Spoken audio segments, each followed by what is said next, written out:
This is the Midweek Message from Friends Congregational Church, United Church of Christ in College Station, Texas, for December 17th, 2025. Two faiths, one light. The light shines in the darkness, and the darkness did not overcome it. John 1:5. As I write, it's the third night of Hanukkah, the 8-day Jewish festival of lights. Hanukkah celebrates the rededication of the temple in Jerusalem after the victory of the Maccabean rebels over the occupying forces that had desecrated it. The story is told that the priests found only enough oil to light the lamps for one night. But miraculously, the oil lasted for 8 nights, long enough that more could be made and the temple could be fully rededicated. That story of resilience in the face of oppression has defined the Jewish people for centuries, and it's a story that endures down to our own day.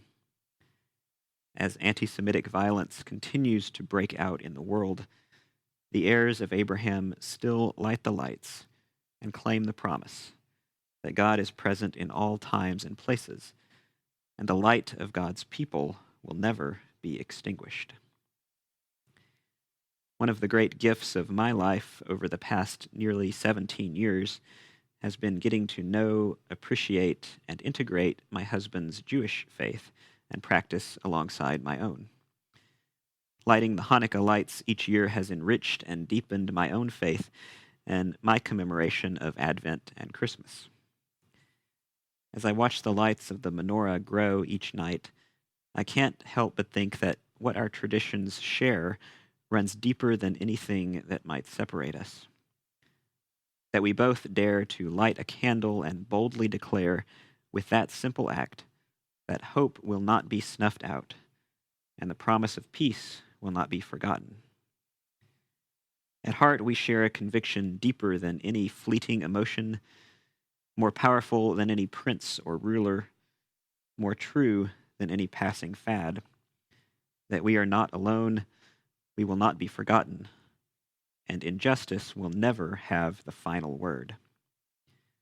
We may be two faiths, but we share one light, the light of hope and steadfast faith. The clergy staff at Central Synagogue in New York City offered these words to begin Hanukkah this year. How do we begin this festival of light? We begin the way Jews have always begun, by refusing to let darkness have the last word. The Talmud teaches that the Hanukkah lights are placed at the entrance of our homes, facing outward, meaning our candles are not only for us. We are commanded to shine outward, into the public square, into the places where fear and hatred try to claim territory.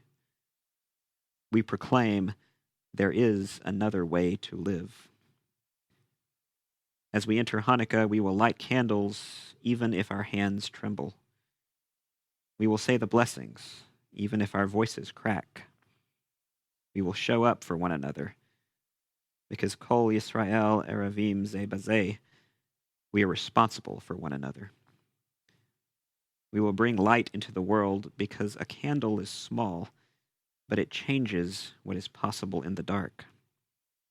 One flame, one act of kindness, one donation, one hug, one moment of prayer, one brave conversation, one refusal to be numbed. When we recite Shehekeyanu, thanking God for enabling us to reach this moment, we do not mean that this moment is easy or good. We mean something deeper, that life is precious, that presence matters, and that being here obligates us to bring more light. On Christmas Eve this year, when we share the lights of candles and remember the birth of one in whom dwells the promise of hope and peace, I will remember the one light we share and give thanks for the gift of love that binds all of us, whatever our faith or background, together. Baruch atah Adonai Eloheinu melech haolam, shehekeyanu v'kiyamanu v'higiyanu lazman hazeh. Blessed are you, Adonai, our God, sovereign of the universe, who has kept us alive, sustained us, and brought us to this season. Amen.